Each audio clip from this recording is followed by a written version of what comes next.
Welcome back to Thrive Tribe, and I'm Megan Scheibner with my co-host Dr. Steve Scheibner, and we're still here with the Rudolphs and Dave and Julie, and excited to do part 2 of our interview. Yes, we are. Oh, you're handing it off to me. I'm handing it off to you. Okay, all right. I'm the part 2 guy. So, as we introduced last time, you guys are from South Africa. You don't look it, but you are. And you have, so your accent, Dave, is the best because it's not British, but it's British-like, and it's colonial South African. Right. Right. And so, and even in South Africa, to them, I sound more American. right. And sometimes British. Yeah. So it's very confusing. Yeah, so you're a man with no country whatsoever. Exactly. Right? British-ish. Yeah, absolutely. Okay. Exactly. So at any rate, and the last episode we talked about your ministry and on the garden route down there, and just absolutely fascinating. This time we want to talk about, and we're going to jump in on this one a little bit as well, about ministry as a couple. All right. Basically, a lot of people have their own business, husband and wife, and they work together, and there's a lot of challenges that go into that. How do you have a thriving ministry and a thriving marriage at the same time? So here on Thrive Tribe, we want to talk about things that work, but in order to do that, we have to talk about things that don't work in order to get things to work better. Right? That makes, absolute sense to me, but nobody else. And so, Megan, why don't you introduce us a little bit to some of the challenges that you think we have, because we run our Thrive Tribe and we run our character health ministry. I started a church, we started a church 20 years ago. What are some of the challenges that you experienced just being married to the other half of a business? Well, part of it is, I'm, and I think this is most women, we deal with security. Mm-hmm. And innovators who start ministries and businesses are idea guys. And sometimes it seems like you can be ideaed to death. Look, they're both flinching. I know what you're talking about. So that is a challenge. And then again, being someone with ideas, how do you take two people who, especially in a ministry setting, because we think blue and we think pink, right? You think male and I think female, and how do you bring those two things together to be effective? Right. And Dave and Julie, I want to hear about working in South Africa, working together. And one of the things that occurs to me is when I was going through seminary, and you were observing this too while I was going through seminary, there was a fair amount of couples where the wife was working, putting her husband through school. Okay, that's fairly common. But at the same time, she was saying, this is going to be his ministry, not mine. Mm-hmm. And we were really thrown off by that. I thought, we've never been like that. I mean, from the day we got married, the day we met, pretty much, we were ministry oriented, and we thought, well, we'll work together in ministry. I never imagined me having a ministry and you just not being part of it. And honestly, as we've traveled around and spoken with a lot of ministry couples, I think that's becoming more prevalent. That it's because ministry is seen more and more as an occupation. Mm-hmm. That a wife could say, well, I have my occupation, you have your occupation, and maybe the two don't meld together. So have you guys run into any of that? Because you have a lot of other couples that work with you, and let's talk about your experience as well. Well, I think what you've observed, I observed that in the American context, visiting American churches, I would often encounter a pastor who was solid in ministry, but his wife worked a secular job somewhere. And that always seemed strange to me because I agreed, Julie and I have always considered our ministry to be a partnership and something we did together. We shared a common burden for ministry. So I think that's probably a good start for us. And we're two very different personalities, which makes life spicy for sure. I'm a glass half full, she's a glass half empty, if I want to be so rude.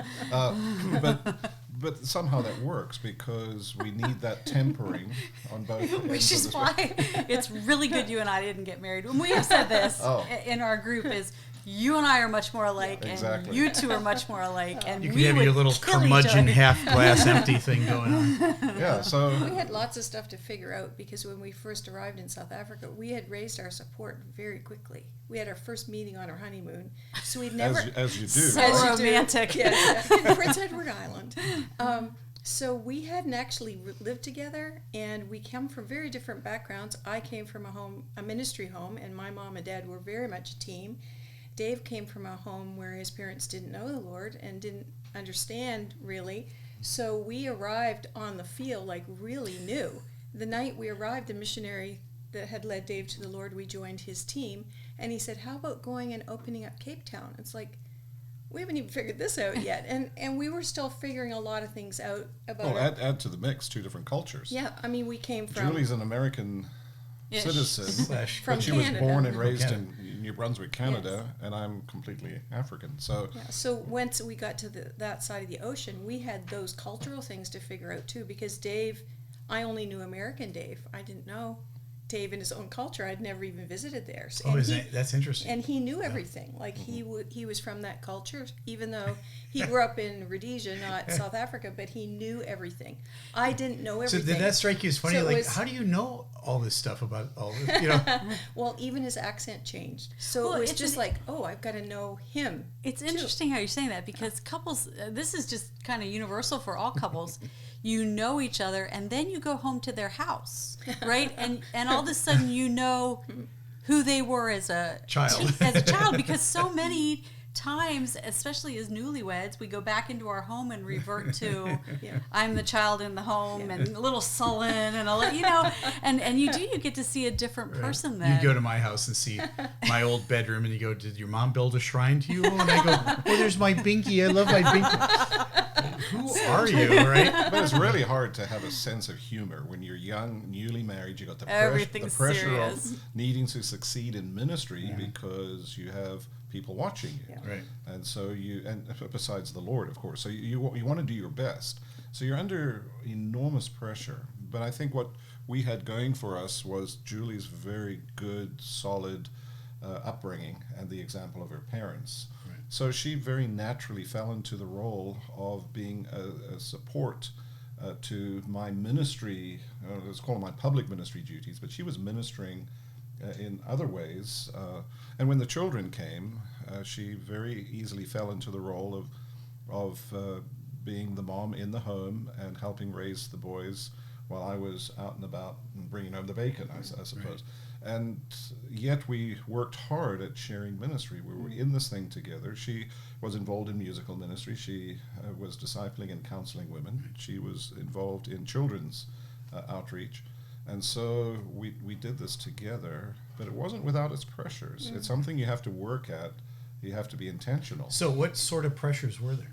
I think one thing that we haven't brought up, we've talked about women that don't want to be as much engaged in the ministry, but sometimes in our context, because you raise support, it's quite a challenging thing for a lot of families. We did ours very quickly, but some people take a long time.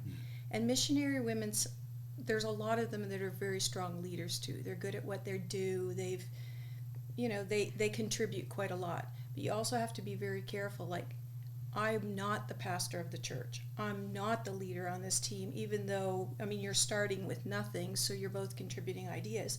But that was also a little bit hard for us too, just to realize, like, what is my place? Because I probably had a more traditional church background fleshed out of, this is kind of what I knew, the model I knew.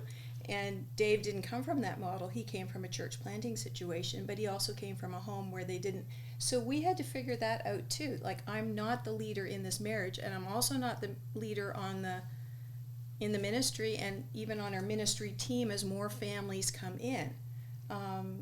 You learn a lot of compromise in marriage. You have to do that. We learned a lot of compromises as you bring people around you and a team around you. God provides the people, and you have to realize, look, you have to work with their strengths and stuff too. So there's some similarities between the team associations we've had that we've probably grown through our marriage, and those struggles that we had at the first of things, of figuring it out. Well, you asked what the pressures are. The pressures are the time constraints and the pressure to perform, to get things done. And you've got people pressures on you all the time. And I think the struggle for us is always communication.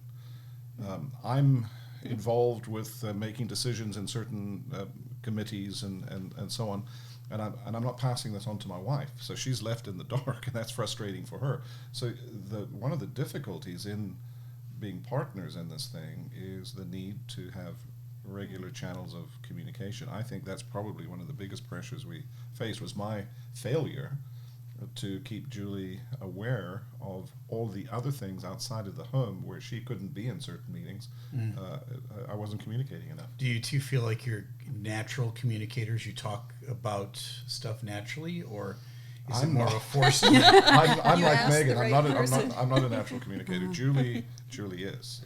She's an overachiever when it comes to An over communicator?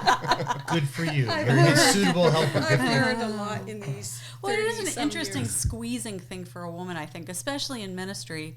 And you guys were planting in Africa, we were planting in northern New England, where because you are a team, there's things that are handed to the wife of that normally wouldn't be in a normal church situation, right? In an established church, but okay, I'm the partner because we're planting this thing, and here, this is yours, take care of it. But you're not really free to run with your ideas, and so it's a humbling thing, and it's another area of learning to recognize the headship, right? But Dave, how did you? Julie communicates a lot, right? But how did you begin to not just recognize Julie's giftings, but make sure that she was using them on the team? Because it's easy when other people come in, I think, and I saw that with our team up in Maine, because there was quite a few that came in on the team that were looking for how do we use their gifts. And honestly, there were times I thought, hey, I know I can do that, Don't overlook me, but I got right? some gifts I'd like to use. How did you begin to recognize Julie's gifts? And Well, I don't think that was the problem in our case. I think Julie's gifts are self-evident. She's extremely effective in many different areas of life. I had to slow her down, to be honest, because I think the tendency Julie's a multitasker, so she can do And a a lot of different perfectionist. and a perfectionist. So you're kidding. so what I Just in discovered, case you didn't know. what we struggled with was that she had too many things going at once and wanted to do them all exceptionally. And so my ministry to her was, you need to back off of this. Well, I really want to do that. Well, you're going to have to choose 2 of the 4. You can't do all 4. It does sound familiar. So that my ministry has usually been to Julie just to pull her back a little bit so it doesn't overtax her. And well, that gets to a health problem that she had some time back, and we'll get to that, because of her desire to do more than what, as she got older, more than she was really physically able to do. Well, one of the things I think you and I ran into was, as the pastor of the church, a lot of people viewed you as a backdoor to me, Oh yeah. right? Yeah. And that put unique pressure on you. At the same time, you saw the pressure on me, and it's frustrating, I think, from your perspective. How do I help him better? And sometimes the answer is you just can't. I mean, there's just something. I think about which is a harder job, because as you know, I'm an airline pilot in my other life. Which is a harder job, the captain or the co-pilot? And the answer is, well, yes, both are. Both are absolutely necessary. You can't fly the airplane without both. But in some ways, you can make a case for the co-pilot being the harder job, because you don't have all the authority. You don't get to, at the end of the day, say definitively, this is the way it's going to be, like I did when I was, and so for me, that was a luxury. I could be the buck stops here, and that's the way it's going to be, and I'll take the heat, and we'll get on with it. You had to work with me and nuance me and deal with the people who didn't like and where the then, buck stopped. And then you took as much or more heat than I Yeah. did for the decision I made. Yeah. Right. Yeah, And- I do remember that. I remember Right. the week we moved into the new church, Right. something really hurtful was said about you. And Julie, you know this. You know what? If you want to say something nasty about me, say it, because I can defend myself. Yeah. Don't talk about my husband, and don't talk about my kids. Somebody said something nasty about me? Just once? Just once? Well, and so I never made it into the service because I Wow. was devastated. And so he spent the first Yeah, where service is in that the woman, new you know? church. Like, where'd she go? where'd But she go? it is true because there's a balance of, okay, someone came to me with a problem, but they ought to have gone to him, but they're coming to me because they know I'm going to say, I don't know if you know this. And so really having to learn how to do that. So you guys have learned each other, and one of the things that we talk about a great deal on this program and others is living with each other in an understanding way. There's your biblical principle of being a student of your spouse, right? So how many years have you been married? 36 next month. Good man. Excellent for getting the July answer right. 26th. Yes, good for you. Even better. Yeah, that's bonus points, right? Right? So 36 years, right? Almost 4 decades. Well, that's a long time. Same thing Same for for us. us. This 36 years this year. And but you've become students of each other.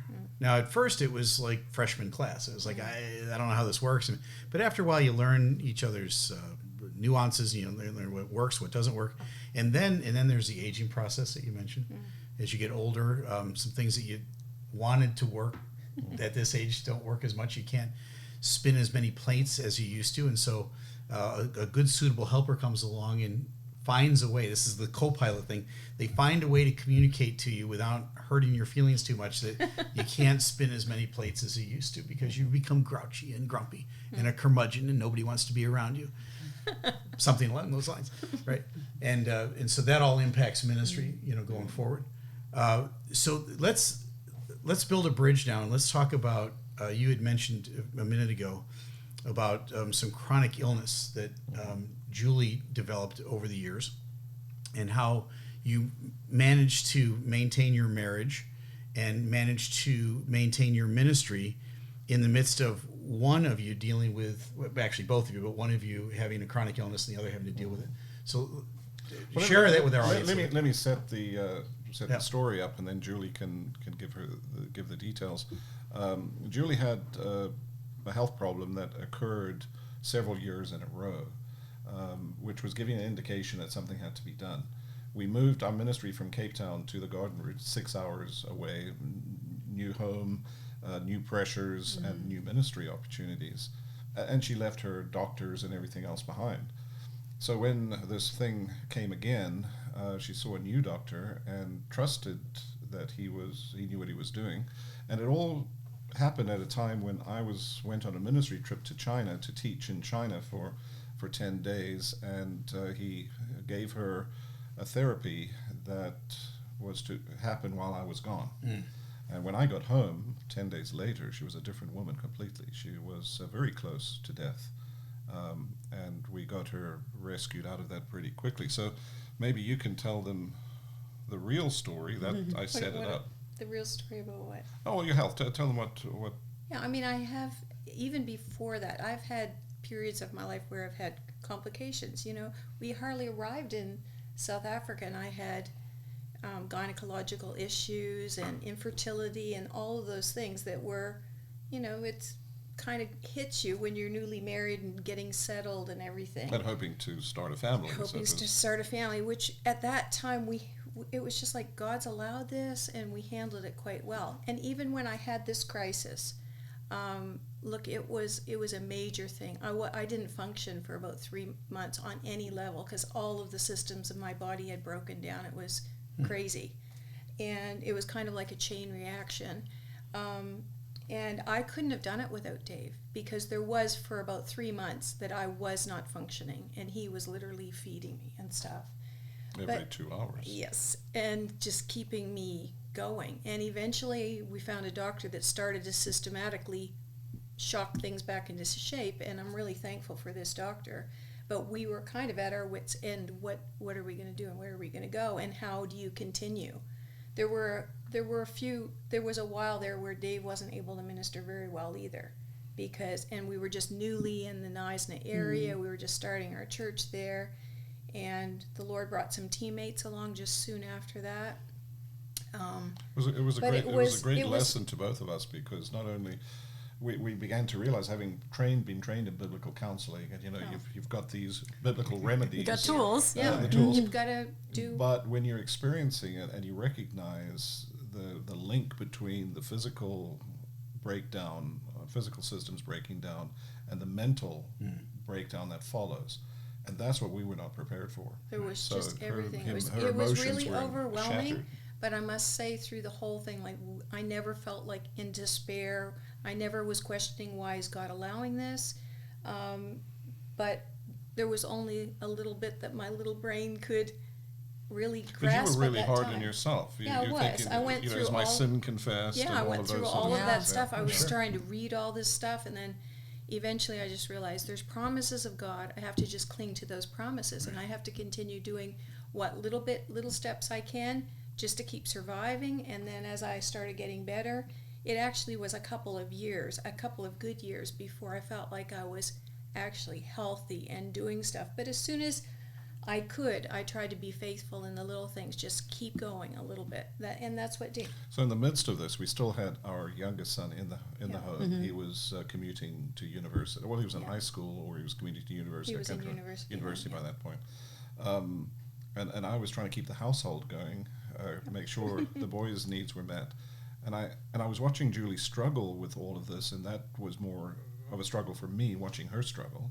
And I had to say to her, you must understand that I can't be here. She wanted me there 24/7. Yeah. Please don't leave me. Please don't leave me. Well, at some point, I had to help her rely on the Lord, Yeah. and understand that this was together our battle, but in larger measure, it was her battle, and she had to trust me to release me to keep the household going, so I could better care for her. I needed some space myself, and so I learned how to measure that while at the same time caring for my wife, and that's a difficulty that you don't expect to happen, the spouse of somebody who's got a chronic illness, but you have to take care of. You have to keep your head above water. You don't want to sink along with your spouse. And that was a great lesson for us to learn. So you were ministering in Cape Town. The Lord moves you 6 hours away to the garden route. Shortly after you started the new ministry in the garden route, all the excitement, all the hopes of a new ministry, right? The chronic illness comes along. Did you ever talk to the Lord and say, hey, what's up? What are you doing this? For sure. We're here serving you, and at the same time, you must understand, we left our oldest son behind with his own struggles of getting into his adult life. Our youngest son was with us, and then our house wouldn't sell in Cape Town. That may sound That's like a right, I small forgot thing, but about for that. 5 years, our house wouldn't sell. to add insult to injury. Which put pressure, because we had to move from rental house to rental house, and you know Right. how stressful that can be. And then Julie's illness, it was a struggle. We did ask those questions. Lord, was this your will for our lives? Right. Should we still be back in Cape Town? But you can't second guess. And when I reached a point eventually with that question, and Julie was doing better at that point, I had to admit I would be a poor steward of moving back to Cape Town after all that God had taught us about the garden route, because we'd invested so much time, so much emotional energy, we built so many relationships. It would have been a poor stewardship for us to return to Cape Town. So it's at that point we said, Lord, you've got to give us a team. Right. We need helpers. Right. And he blessed abundantly, for sure. Right. And do you ever wonder if maybe all of that was to get you to that point where you go, we can't do this on our own, we need more of a team? Possibly. I actually didn't have that same struggle of should we be here or not, because I had struggled with that earlier. She didn't want to be there in the first didn't place. really, I That always makes it thought easy. of the garden route as when you get old, that's where you go. And so when we drove through there in our younger years of ministry, and Dave would kind of joke and say, maybe we'll end up here one day. And it's like, no, not in my lifetime. It's like when you're really old and you're kind of done with everything else. And things were going so well in Cape Town, and we Right. had a 40-year strategy. So Right. we had it all planned. We were 20 years in. So we were really ready for the next phase, but it was like, really? Like the Lord's gonna, but I knew that the Lord wherever the Lord wanted me was where he called Dave to. So, but it wasn't without a little challenge, we had a lot of stuff going on. We had Christian school there, which I was involved in. I was teaching music, and we had the church things and some really good, vibrant relationships and the with shopping people. was better in Cape Town, Yeah, right? the shopping was it was convenient. You move to the garden route and you have to go maybe an hour to get your stuff that you can't get as easily in the town. So it wasn't all Right. about the shopping, mean- but it was about just life in general in the northern suburbs of Cape Town. We just thought we'd be there for a long period of time. We had our parents there. We had, your dad had passed away already, but we had his mom that we cared for. She lived with us, and then my mother had also passed away, and my dad was coming and spending 6 months with us. So we had him to,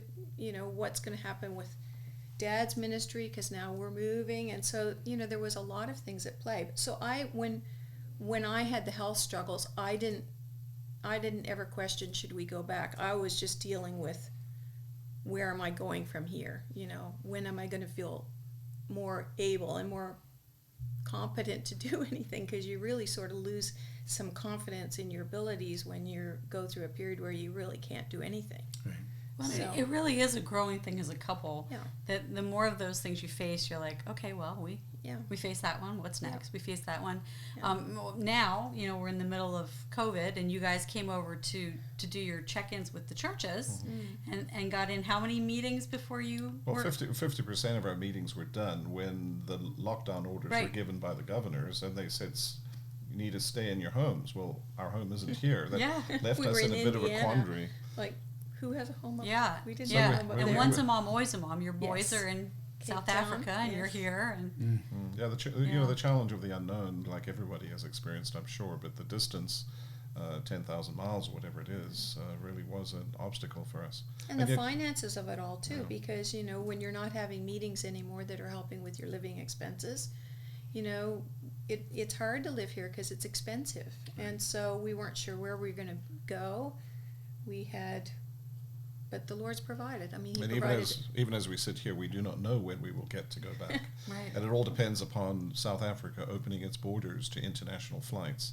And that just seems to be pushed further out every time I see a news broadcast. So we're trusting the Lord. We're in a safe place. We are taking some ministries as churches open up again. We have a few friends here. And you get to hang out with And we get us. to hang out with the shy Yeah. Well, boys. have you ever Yeah. considered being South African missionaries to the United States? Well, we are recognize there are tremendous needs. In Yeah, there in are. Yeah, there are, aren't there? Unsaved people here too. Exactly. Yeah.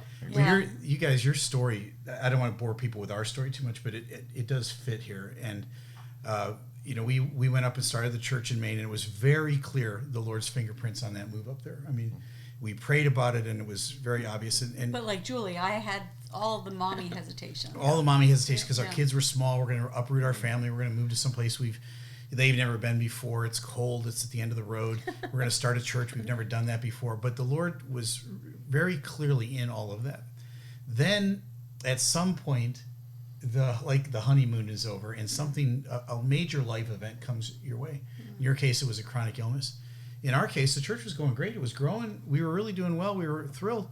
I got depressed, and it was a growing up time for me, because if you had asked me prior to my dealing with depression for the first time, what happens when somebody gets depressed, I would have given you the right answer, but I really would have thought in my heart, just pull yourself up by your own bootstraps, put a geranium in your Get hat, you'll over be it. okay, get all right, right?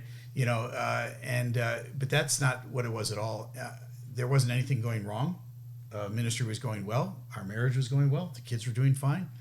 And I would come home on Sunday evening after doing 2 services that Sunday, and the church is growing and a wonderful time. And I'd curl up on the couch, and I would be in the fetal position, and I would lay there until Tuesday morning. And I thought I was losing my mind, and she thought I was losing my mind. I think it was harder on you watching me just disintegrate. And I didn't know but it was a physiological thing as well as an emotional thing. The darkness is really hard to describe, but boy, once the darkness comes, it's hard to get rid of it. And then, so she's helping kind of, help me work through this thing that we're all being exposed to for the first time, and it takes a toll on her. So she starts to get dark. And, I'd start to be on the mend, and then she'd get depressed, and then I got to help her out of her darkness, and back and forth it went. And in the meantime, you begin to have self-doubts, and you begin to doubt the Lord. And we did. We said, maybe the Lord just brought us here that we would die in this place. it's gonna all be those cold. miraculous things He did a few years ago, it was just to set us up and get us to this point. And that wasn't the case at all. But I think there's a place where you've got to wrestle with some of those bigger questions of life. And at the same time realize God's good, God's sovereign, and He allows things to happen that you might not know why at the moment you're going through that trial. Right. You might not know it even in this lifetime why you went through that trial. But I think at this point, coming through it, we saw it was something that tested us, it tried us. The church is still there, it's still doing well. I'm not pastoring the church anymore, but I realized at the end of about 9.5 years of my 10 years in that ministry, that I was really gifted for starting the church, getting it going, but not being the long-term guy. And when I say 9.5 years, because at about the 9-year point, the Lord really made that obvious to me. I didn't want to quit. I don't want to be a quitter. And so I said, Lord, I'm not We quitting. were with you guys. We were in South remember that. Africa. We had a 40-year plan. You see, we were. Yeah. I told the church, I can't remember how many times I said, "You're going to bury me in the permafrost behind this church. I'm here for the rest of my life."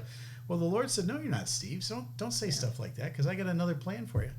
And so that was a miserable last year for me and probably for the church until it was really obvious time to go. And so at that point, you cry uncle and you go, "All right, Lord, I got it." And I stood up in front of the church and I said, "Hey, folks, I've got to move along." And they all knew it. They were more prepared than I was, and they were wonderful. They thought we were moving to South Africa. Several of them right afterwards. But We you know, did still too. could. I Yeah. know. You But still could. We're recruiting on You this. are true. But you know what those things do for a couple is it focuses you back on the priority. Because truthfully, while you were taking care of Julie, the ministry continued. Yes. And while I was taking care of you, The the ministry, ministry continued. continued. Because Right. God has allowed us the privilege of serving Him in the ministries, the different ministries that we have. And our motto is we serve God by serving others, and the struggle of serving others can be pretty graphic at some points. But we realize we do that all for a higher purpose, and so no matter how great the challenge, no matter how difficult the time, God's in this. He's for us. He's doing whatever He's doing for our good and for His glory, and you move beyond that struggle and that questioning. Yeah, I heard a sermon many years ago, and I don't remember most of the sermon, but I remember the title. And the fellow was giving it said, after everything God has done for you, is there anything you wouldn't do for Him? No. I mean, Christ gave everything for us. He gave His life. He reconciled us to God. Is there anything I would hold back and not do for Him? Including now, at this point in my life, go through depression, watch my wife go through depression, curl up and cry on the couch and suck your thumb like your life's going to come. Would I go through that? Yeah, I would. I would do it again. Sure. Because it's worth it. Amen. Yeah. Well, it's a privilege to be in ministry and Yes, it is. have ministry friends like you guys. And so thank you. Thank you for coming to the Thrive Tribe table. Thank you for And, having us. Thanks for helping us with this, because I think there's some folks who are going to listen to this that they're either dealing with some physical infirmity, maybe it's an emotional infirmity, whatever it is. They're working together, or they're just trying to keep their marriage together, whether it's a ministry marriage or not, doesn't make a whole lot of difference. And hopefully this is some sort of encouragement to them. Hopefully it'll give them some perspective. Yes. Every now and again we've got to step out of ourselves and try and Yeah. look at things from God's perspective. Yeah. Yeah. And that makes things look better. And remember that the who's of our relationships are more important than the what's that we're doing. That's That's a good true. way to say yeah. it. I like that. That's good. Hey, thanks. We should end on that. We should end on that. That's a Well, strong thank point. you. Thank you for being with us for this episode. We'll be back next time with Thrive Tribe. I'm Megan Scheibner. I'm Dr. Steve Scheibner. Thanks for being with us. Well, thanks for watching that clip on YouTube. Remember to like and subscribe so that you don't miss any of our weekly content. See you soon.